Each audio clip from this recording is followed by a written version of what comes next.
And those are some things we need to recognize and take care of. I'm getting everything together right now. Okay. All right, everybody. Good morning. Good morning. This is DJ Ron G on WSAN Radio. One more last thing to do so everybody can see us. There we are. Good morning, Zebrina. Good morning. It's nice to see you this morning.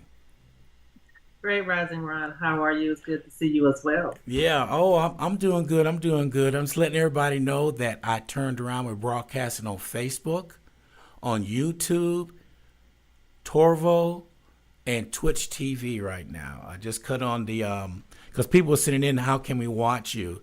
So if you go to the YouTube channel WSAN Radio SA, we're broadcasting live on that right now. So just want to let everybody know. So we're gonna start off with you giving us a little background about yourself. Well, Ron, I started off doing this type of work back in about 2010 when I decided to go back to school. And our community college was up against closure due to mismanagement of funds and not having the ability to sustain the college at the time. So I was taking, government classes, and so I became a deputy voter registrar. And that's when I started learning about politics and voting because the school was needing to get a annexation passed to expand the tax that was being given to the residents in the community, which was only like maybe 3 miles around the school, which other schools were getting money from the entire county. So that's how I kind of got my toe stepped into politics. Then I began to start working with our Democratic Party that was local in our county. And I was asked to be the secretary of our county. So that's where I met Representative Jasmine Crockett, where she was leading the charge here in Bowie County for criminal justice reform. And so that's kind of where I began my work in reference to being community involved, doing civic engagements and voter education. Oh, that's so important right there because I remember growing up. My mom, she's you turn 18, you gonna go vote. I don't want to hear about it. You go vote. So I learned early from my mom how important it was to vote and to cast your vote. And I kind of sort of did the same thing you did. Um, I'm going on 4 years being an election judge in Bear County. And the reason why I did that, because I want to see what's going on, because all that alternative facts they were saying, I want to go see for myself. When they talk about stuff in the ballot boxes, I got to let everybody know we don't do paper ballots anymore. That's a misconception. So I went to see exactly what it was all about and found out how secure it is. And the way they were saying, like, if you anybody go and do whatever they want to do, but it's not like that. That is very correct. It's a lot of misinformation out. And, back in the day, we got our information from news or the newspaper. And to have it in print meant that it was viable information. Back in the day, you could get sued and shut down for, having fake news. But now that's all that is now is fake news where because people are trying to trend and not caring about giving people correct information. And our voting system is very secure, unlike what others is trying to project that it isn't. It is very secure one. So, with that being said, and knowing that it's secure, we almost got to do 3 times to get out there because people do not listen to the truth anymore. They listen to little short things on the media, on social media, and they think that's the truth, and that's beyond the truth. They have to do That's true. research. Nobody's doing that research like we did back in the days. Before we voted on Well, somebody, we researched each candidate. well, we're not talking about it like we used to either. A lot of times, you had candidates coming to the communities, speaking to the communities, letting them know what they're doing, what their plans are, and making good on their word. And now our vote has been taken for granted, thinking we're just going to go out and vote for whoever without getting any type of background to kind of find out what you've done and what you plan on doing. Because you can tell me anything, but your action speaks louder than your words. Oh, oh, I love that right there. And it does. So, getting the word out, educating the people. I noticed with the last cycle coming up, people are using more talking points. If you ask them a question outside that talking point, they go right back to the talking point. Now, how are we getting information like that if they're going around doing that? Because all that's doing is we're going to talk about this, that's it, nothing else. And me, myself personally, I don't like the talking points. I want to ask you a question, you give me an answer. I'll take a politician answer instead of a talking point answer. Well, that's why we also need to get back to relational organizing. We communicated with each other back in the day. We knew who our neighbors were. We knew the people that lived on our blocks. We knew people that lived in our community. And we've gotten away from that. And now we're not having honest conversations with one another about what we feel and what we're thinking and what we're hearing. Because if we're not in direct contact with legitimate resources, we're going to take things at face value. And it's going to be almost like the McDonald effect. So it is very important for us to have conversations with people and let them tell you what their interests are, what their concerns are, and then go from there instead of sticking with a talking point because everybody may not relate to that. And you want stuff to be relational. You want it to be authentic. You want it to be genuine and sincere.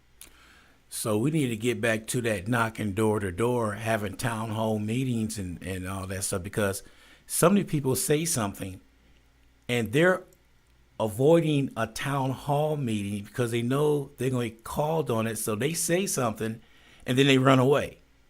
I'm just being honest. They run away and don't want to answer any questions. And then they turn around and say, well, ask my secretary. Well, I'm asking you.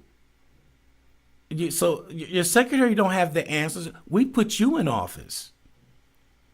Well, Ron, in their defense, there's a lot that be going on. So the secretary or their assistant may have more up to date or current information. So they may not want to misspeak. So they refer back to them because basically they're like their right hand. So almost they know as much as our representatives know.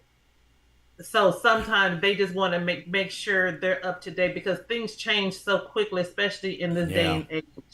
So we have to be abreast of kind of what's what. So we check in sometimes.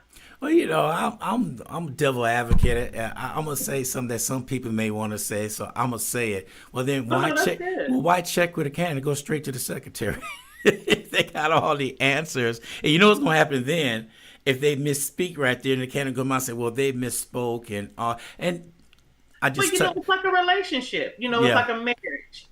Sometimes when you talk to a couple, you may talk to one spouse about one topic versus the other because they may be more versed in that area. So it's not that one knows more or less, but just someone may have just a better perspective on it. yeah, well, yeah. Somebody just said they learn more about the assistants, and they're right. You're right because they do get the information firsthand and all that good stuff. I understand that. It's just like people nowadays are so frustrated the way things are coming out, the way things are going. The Supreme Court ruling the other day, people just they don't know what to do or what to say. And they want to know what's going on. Well, that's what we're here for. To let you know what's going on, to let you know what you need to do, to let you know you need to get off your butt and go out and vote. Now, Well, and also too, we need to get back to have these conversations, not just during election time, but all year. Almost having a conversation at the dinner table mm-hmm. about current events and what's going on. I remember when I was in elementary school, we had to do a current event every week at school. We had to Yes. find something on the news and discuss it in class. And we need to start doing that with our children and having these discussions with our families because what we saw with the Supreme Court justice ruling goes back to voting because we elected an individual that had that capability to pick who they wanted to be on that Supreme Court. And with that comes power. It comes insight. It becomes influence. You're able to steer certain things. And that's what we saw the other day with that Supreme Court ruling. And also, that's what's going to be on the line this November, 2 appointments to the Supreme Court. So, who do you really want in charge to be able to select those individuals that's going to be on our Supreme Court? We want to have someone that has character, right? Yes. But if the person that is selecting these individuals do not have character, who do you think they're going to select to sit on the Supreme Court? So having a conversations on how there is levels to government and how it starts at the bottom, talking to voters, educating them on how their local elections run and how it builds up to our highest office is the President of the United States and the power that he holds and everybody that's under him. The Now, power that we have, matter of fact. right. Well, we do have the power, and I've been telling everybody, it starts at home. You need to vote for your local officials. People don't know the school board got a lot of power. A whole lot of power. They don't realize that they got a whole lot of power. So Yeah. so we got to start off from grassroots, like you said. Vote locally, school board, appraisal district, council members. All that affects everything going up to the presidential election, and we have to have a large turnout. Which brings to this point. I'm reading more articles about some black men refuse to vote because they think their vote don't count. I talked to 10 myself personally, and out the 10, 4 of them said, well, I don't vote. The last time I voted, it was when Obama was there. I said, so why are you voting more? It doesn't matter. I said, are you married? He said, yes. Did your wife vote? He said, yes. And you still in the same house? I told him like that. He looked at, what do you mean by that? Why are you, black women has been known to go out in droves and vote. Now we got to reach the black males to get out there and vote. And I think part of this, doing this show every week, we will educate everybody on how to get out and vote. Right. And a lot of times, again, there's misinformation and uneducated individuals making decisions, life-threatening decisions that they don't even realize that they're making indirectly. Because even if you don't vote, you ultimately have voted. So when things start happening and things start changing, we really can't complain about what's going on because we did not actively participate in this voting process. And then a lot of times the topics that are being discussed, as you mentioned, talking points, are not really relatable to your everyday voter. People in our communities may not be familiar with the words infrastructure or talking about environmental issues, so to speak. So you have to talk to them on their level, discussing things that directly affect them. You know, and I'm gonna talk since we bring about black men or men in general. You know, you may be concerned with who your attorney general is in your state because your attorney general controls child support. And we know child support has an unfavorable liking to men most of the time because historically that's the way it's been structured. But if more men participated in the voting process, was active fighting against child support, the legislation in regards to child support and the financial responsibilities may change. But if you don't say nothing, they're going to continue to do what they're doing. And if voting didn't matter, why are they going above and beyond hindering people from voting? There is a reason why. Our whole country was founded on government and voting. Right. But if you're not actively participating in that, you are allowing someone else to control and dictate your life. So I'm going to pose this question to you. What is it we need to do locally in each district and throughout the state on getting the vote out? Because you're a chairperson And what outlines do you have, or do you have any that we could get out and maybe get people together and talk like we used to back in the days? Well, what we're doing is we're going back to grassroots organization. We're going back talking to our people in our communities. A lot of times we move away or we're not as active as we should be, but we're going and meeting people where they are, having these conversations and building that relationship so we'll be able to, for people to be open to hearing the information, so they can become more educated and literate on what's going on in reference to the voting rights here in Texas. It's a lot of things that's going on. So you need to know your rights because slowly but surely they're trying to take these rights, our liberties, away from us. So what we're Yeah. doing is we're beginning the strategy now. We just came off of our state convention that was in El Paso, and we're preparing to go to our national convention in August. But right now we are organizing, implementing different strategies in several of our counties to get to know other organizations as well that's doing this work, that's doing voter registration, voter literacy, and civic engagement so we can get out in the community so people can know who we are so we can be able to disseminate information on what's going on and being abreast of this upcoming general election. Because I remember back in the days where we met at an event center or the local elementary school, and we were talking about voting. People came in, we make sure they were registered to vote. We did all that, and we would sit down and discuss what's going on in our community and what we want to go in our community. Then we take it to the candidate and get and see where he or she is coming from, and that's how we did it back then. It's like this social media that took storm that we don't do that anymore. We rely on that to give us everything. That is true because times have changed, so strategy also has changed. So you want to take a little bit with the old with the new, and you want to always cultivate that's going to be both advantageous to reach the masses, right? Everybody is not going to be acceptable to the information like everyone else. So you may have a group of individuals that are more audio. So, maybe having, ads on the radio, doing broadcasts like this online and so on and so forth. You have your digital side because that's the new way of age. Everybody has the access to technology basically at their fingertips on their Right. phone.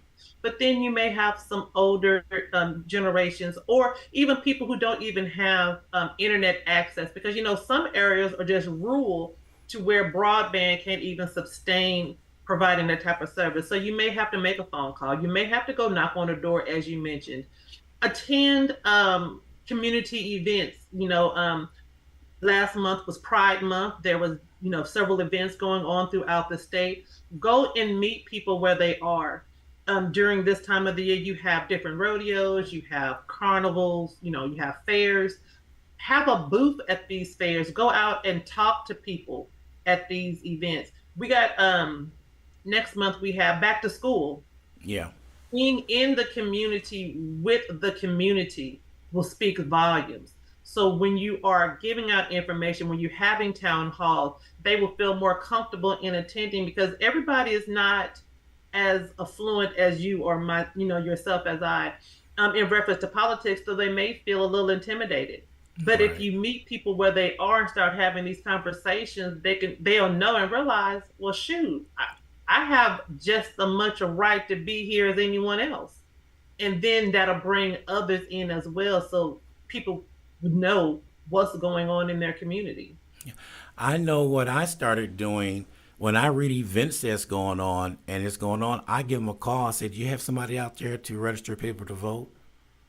Do we have to have that?" I kind of sort of tell them, "Yeah, you do," but they don't. But I said that'd be nice to have a deputy registrar there to register people to vote. I said that'd be nice to have that out there because I think isn't it that when you renew your driver license, you automatically register to vote again? Well, you're not automatically, but they do provide you with a application to renew your voter registration card or to even apply. But you select that. You don't have to have it. Okay. It is offered to you. Okay. And we're gonna get into voting. This is I'm gonna make sure I'm saying it right. If you're disabled and over 65, you could get a ballot in the mail. That is correct. You are able to request one from your local election administrator or your election clerk for a vote by mail application. Okay, because that's been a misconception that people think that anybody could get it, and it's not like that. That is correct. There are certain stipulations, so contacting your local authority to find out exactly how you can request one. There has been some law changes in this last legislative session, so we want to make sure that no one is soliciting these ballots for others because that is against the law. Yes. And so we want people to be informed of what is the proper way to request the vote by mail ballot. Or if you're out of the county during the election, I think there is a provision that you can get or request a vote by mail application, get a ballot. Okay. And the other misconception I'm hearing, well, I don't have my license, I don't have this, so I didn't vote. False. Because anybody could vote. You got to do a provisional ballot, and that's, if I'm right, that's the last ballot that's counted to make sure you who you are. Because I ran across that a couple of times, and we had people do a provisional ballot and get it validated. So here in Bear County, make sure I'm right. You could vote. They can't turn nobody away from voting. Correct. So there are several different steps you can take in order for you to be eligible to vote. One, they check to make sure that you are a registered voter. And if you don't have your driver's license or an ID card, there are other forms of identification you could use that could be accepted to allow you to vote. And then, if all else fails, you are able to request or be given a provisional ballot.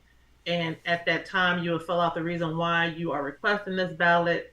That will be submitted to your county administrator, and you would have 6 days to cure that ballot, meaning address whatever issue it was that had you receiving a provisional ballot. So there are processes that enables you to be able to vote. And that's another reason why we need to inform voters on what their rights are and what their options are. Because sometimes, even being an election judge, you may not be as informed, or you may withhold that information from the voters. Right. And the other thing I'm glad they did here in Bell County, I don't know if they did it statewide, but you could vote at any precinct.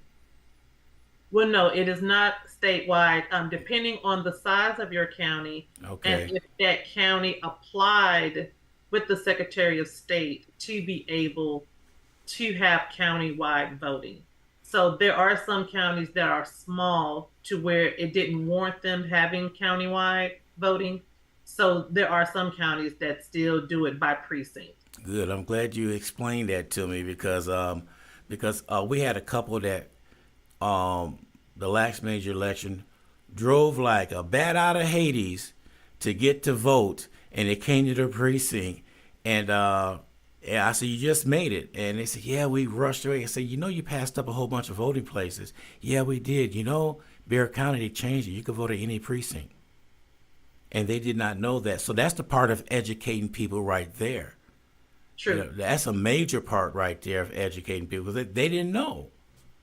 And that's why this conversation have to be all year, not just around voting time. Because sometimes, if you're at work from 8 to 5, you may not be on the radio, you may not be listening to a podcast, you may not be, so you may miss some information. So, but if this is always being disseminated all year, you're catching it somewhere somehow. So in the back of your mind, you're remembering, oh, Yeah. okay, I'm able to go here, I'm able to go there, instead of just focusing on being at your particular polling location if your county do offer countywide voting. So this other question, Harris County, Why are they targeting Harris County to stop doing what they're doing? I can't figure out why they want to take over Harris County. Leave it alone. You know, Well, you have to understand Harris County is the largest county in the state of Texas. And not only it is not the largest in population, but Democratic voting legislators are coming out of Harris County. So it's almost like if you take off the head, the body will follow. But we're not gonna leave Harris County, astray. We're gonna come, even though we may be smaller, but we're gonna go and support and keep the the leadership in place in Harris County to continue the progress moving forward. But that's the reason why. You attack, your strongest warrior, yes. not realizing, you have other warriors throughout the state as well. And you're gonna wake up some sleepy people too by doing that. Say, Absolutely. hold up, because Absolutely. because when Obama was running, there was a common cause around the blacks around the nation. They all came together, and we don't see that calling now. So we need to implement the same thing we did at Obama. We need to do it all the time, not just that one time. We need to do it all the time. So what do we need to do to wake up the people, to let them know this is what we need to do? I know we got to have these town hall meetings and grassroots walk in there. I mean, we probably got to do a combination of everything. It really is going to have to be a combination of everything. We're going to have to work from the bottom up. We're needing to support candidates that are running on the ballot. We need to support our Black elected officials. And we also need to reach back into the community, talking to individuals, informing them of what's going on, and finding leaders and activists that's right in our own backyards. Yeah. Everyone has a position, big and small, that's going to go into this work for us to get across this finish line, because Yeah. we're in battle right now. Yes. We need to reach every Black voter to get them out to vote. We do an excellent job registering voters. We have various organizations like Black Voters Matter. We have the Divine Nine. We have the NAACPs. We have the Voter Leagues. They out registering voters all the time. But now it's time for us to mobilize our voters. We got to get people to the polls. We have individuals like Reverend Miller in East County that is working on doing a souls to the polls. Back in the day, our churches was very monumental in the civil rights movement, in Right. addition to Dr. Martin Luther King. And we need to get back to our roots and mobilizing our communities to get them to the polls. So that's going to be our push, not necessarily just registering voters, but also keeping up with our voters, informing them and getting them out to vote, because you don't vote every 4 years on a presidential election. We have an election every year. Yes. And like you mentioned earlier, school board elections are every year. How are you feeling about your children's education right now with all the things that's going on in our school system? Voting is very important, especially at our local levels. So informing our constituents on getting out the vote, especially around school board election time, our city council, our mayors, Yes. informing them of what everyone controls, and start attending these council meetings, start sending these commissioner courts meetings. So we're going to be kind of attacking from all fronts, getting people out to vote, not only for this election, but for the future, moving forward. Because as we can see, we cannot afford not being at the polls. We cannot afford allowing another 4 years as we did in 2020, in 2016 with our former president. So we have to get out the vote, and we have to get people out to the polls. So if we're needing to, create some kind of plan to get people out during early voting, which during early voting, that's another opportunity for people to vote at any location that's afforded to them in their county. But Right. most definitely make sure they have a way to get out to vote on election day if they have to vote on that Tuesday. A lot of our older voters, they like getting out on election day because it's tradition, it's part of their history. So we don't want to not continue history, but we also want to make sure everybody get out to vote because we don't want anyone turned away. Yeah, I'm gonna go back when we had our training seminar here. They were covering the new things coming up, and there was question and ask. You got any questions? I listened to everybody, but nobody asked one question until I brought it up. I said, "What about security?" They looked up and said, "What you mean security?" I said, "We're in a very volatile state right now." I said, "We need to know if something happened at the polling where I'm at, the polling place. What do we need to do?" And believe it or not, it still hasn't really been addressed. Mm. And then I brought up about intimidation. And I said, and I told him point blank, you know where it's going to be at. It's going to be on the minority side of town. People are going to sit there and stand there and look at you, intimidate you from not voting. Yeah. But it's one way. It's one way to conquer that though. Everybody get out and early vote. Then you got to worry about standing in line on Tuesday, November 5th. Go early. That is true, and that's going to be our push is to get people out during early voting.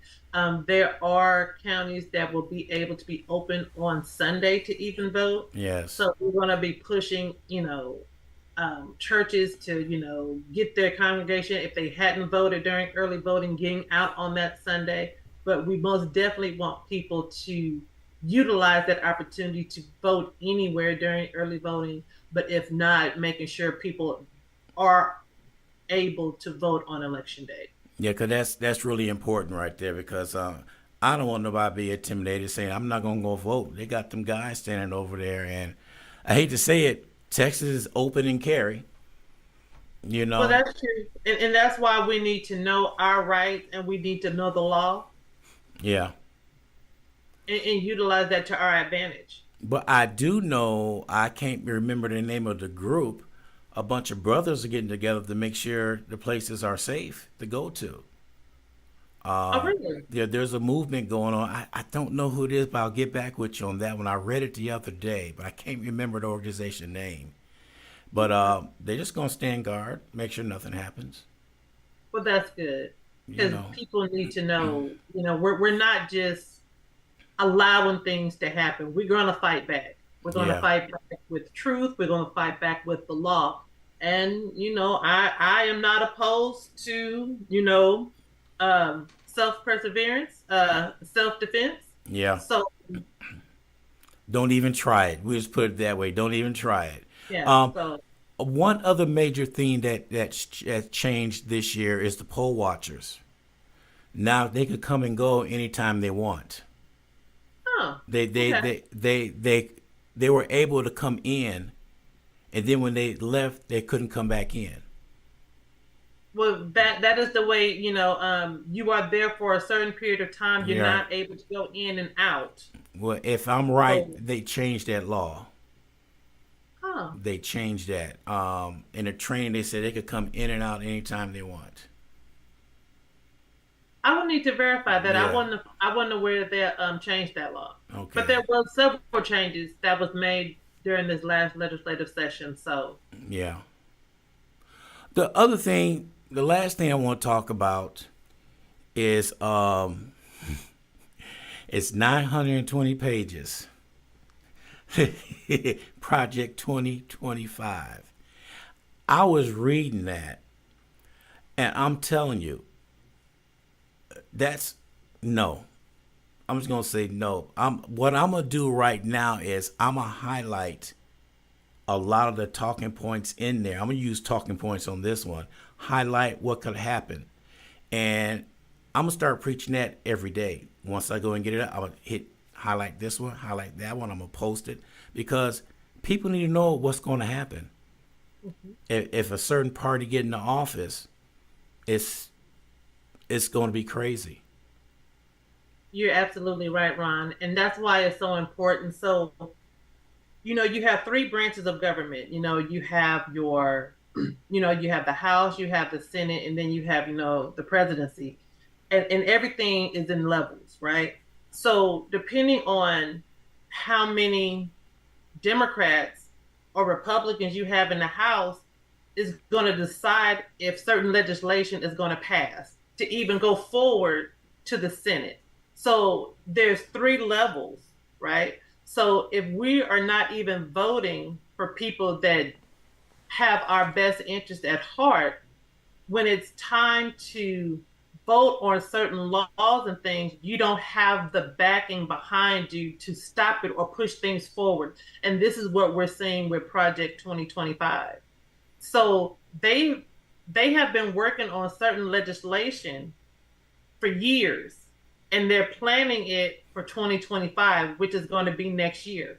When our president going to regain office or a new president take office, right? Yeah. So depending on who won their election is going to decide a lot of other things moving forward. So it's a lot of different moving pieces that's going on. So, like you say, having these conversations of this is what to look forward to in 2025 if you decide not to vote. There you go. I like that. This is what's going to happen. Yeah. It's no ifs, ands, or buts. It's going to happen. So either you could stand there and get busted in the mouth and just take it, or you can swing back. I prefer at least getting my leg back. That's just me. I want to get my leg back. You know what I mean? Yeah. Just know you're not just gonna come to me doing anything, and I'm just gonna ride with it. And that's why it's so important for us to get out the vote to let them know we're not gonna ride with it. Yeah, it's our Black job, right? To get out to vote. When you said that reminded me of my grandmother back in the days when something went on, and I didn't know what she was talking about then. She said they're gonna make me lose my religion.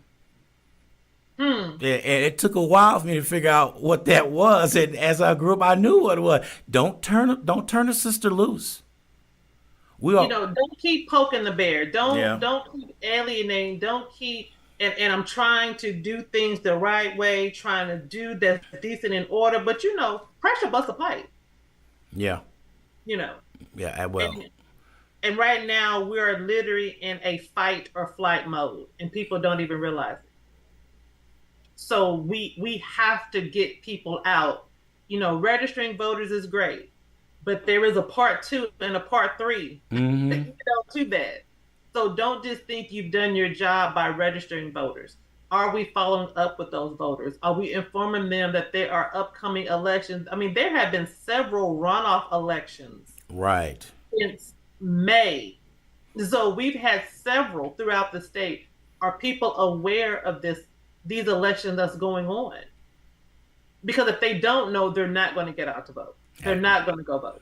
Exactly. So we have to have these conversations because they may not be attending a town hall meeting.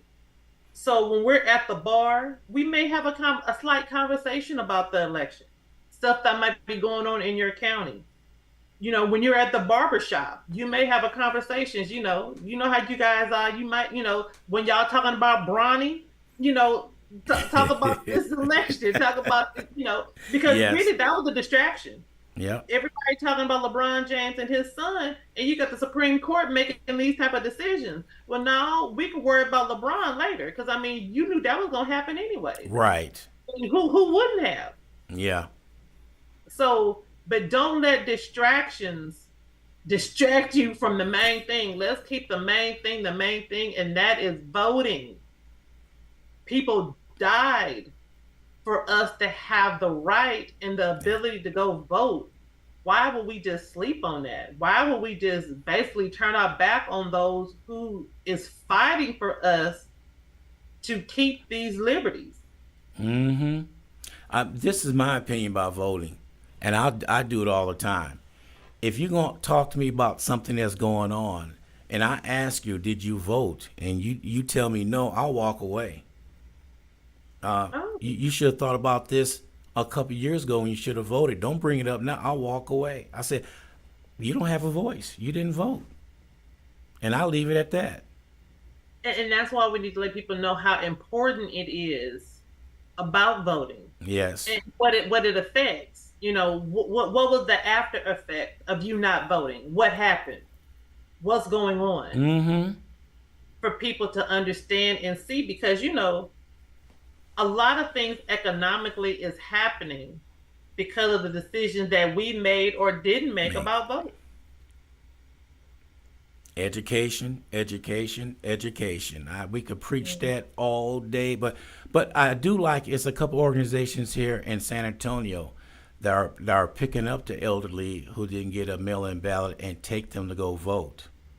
We Now, do. also too, and I don't know about in your county, but like in my county, our election administrator has a phone number that you can call. You can drive up in the front of the courthouse and they will send somebody out to your car to fill out your ballot for you. So find out from your election administrator or your election clerk on what options are available to you if you have not received your mail-in ballot or if you're unsure how to complete your mail-in ballot. So there are options out there. That's a good point. And of course, we all have that curbside voting too. We Correct. got the machine to take out there and do all that, and we use this several times. So people are noticing that we can use that. But like you said, getting people together, getting out and vote, getting back like we did in the old days, and mixing the new style too, so we don't leave out the young ones. And that's another thing we got to look at the young voters too, because they relying on social media. They don't know the truth if you hit them in the face. Not all of them. Don't get me wrong, youngsters. Don't get me wrong. I don't want you mad at me. But I talked to my granddaughter turned 18, and I asked her, "You gonna vote?" She said, "I don't know." So I said, "The answer is yes." She looked at me. I said, "The answer is yes. Absolutely, you are."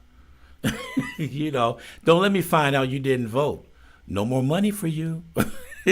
But I'm finding a younger crowd out there. Um, I think we need to hit them hard too. I really do, because they're indecisive. They don't know if they want to. They lived through this. Was it Generation Z now? They ran out of alphabets, but that's the generation we need to conquer too, because that's a large voting mass right there, Generation Z. It is. And we're not having these conversations at home anymore.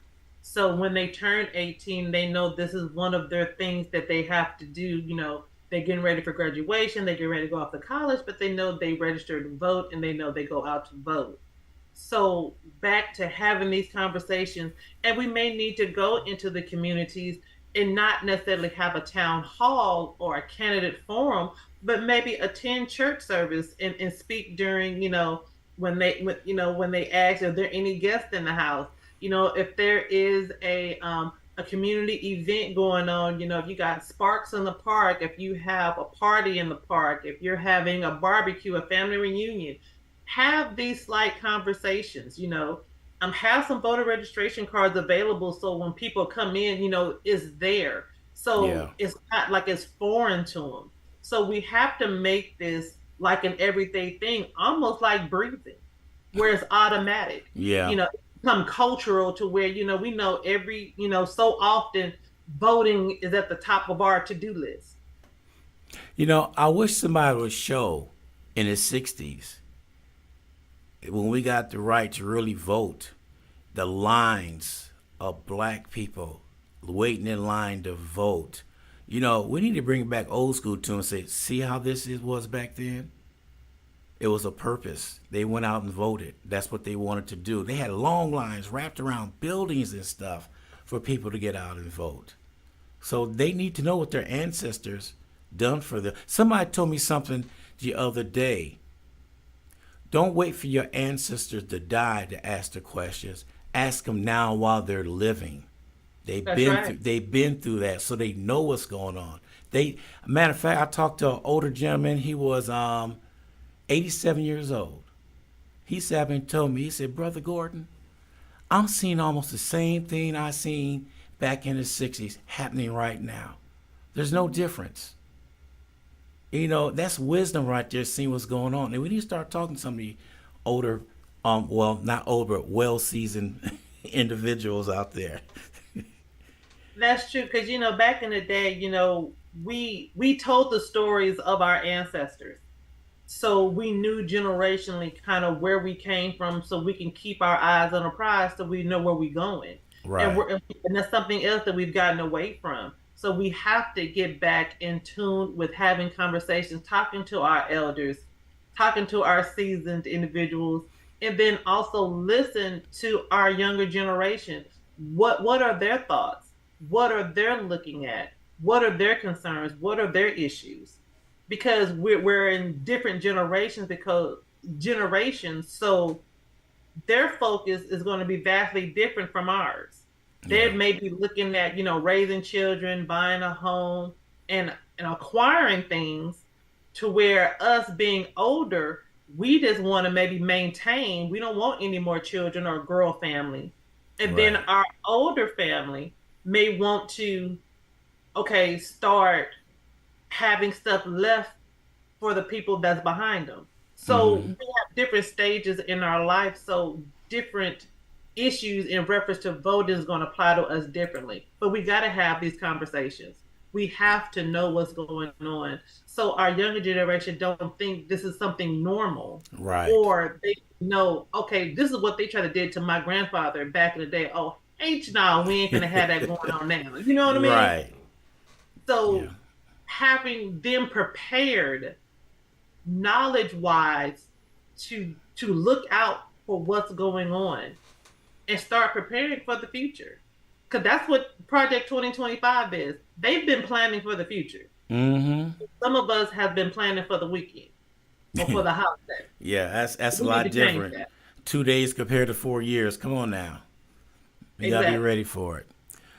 All right, young lady. We appreciate you taking the time out coming on. I got a chance to see you, talk to you on the phone for hours at a time, and I appreciate you going to come down here to San Antonio in September. I mean, when Veronica told me that, I said yes. I mean, we most definitely want to get out and support. I mean, we're all family and it's all about us. Right. So if we don't support each other, who else is? So Exactly. this is a way for us to get the word out. This is also to help bring light to your radio station, to the topics of business that's going on. And that's going to be on the ballot. People, you need to understand economics. What Dr. King was fighting for, economic inclusion, is still on the table. The Yeah. John Lewis Voting Rights Act is It's still still on on. the It table. sure is.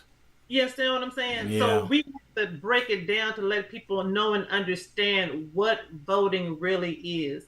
And if I can have just a one moment, Go ahead. our chair of the Black Caucus, Frederick Nickens, always talked about this, and I just love this. He said that everything begins and ends with voting, and this is something that came out the movie. It says, and I'm gonna kind of paraphrase some stuff. As long as we are unable to exercise our constitutional right to vote, we do not have command over our own life. We cannot determine our own destiny, for this determines for us by people who rather see us suffer than succeed. Mm. That. And if you look at it, I mean, think about our ancestors that was in Rosewood, Florida, Black Wall Street in Tulsa, Oklahoma.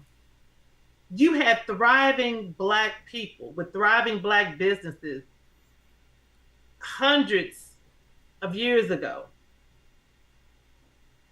Why can't we do that now?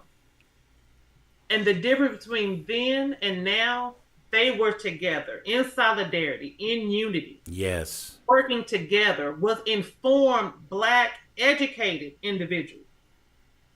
And we got to get back to that.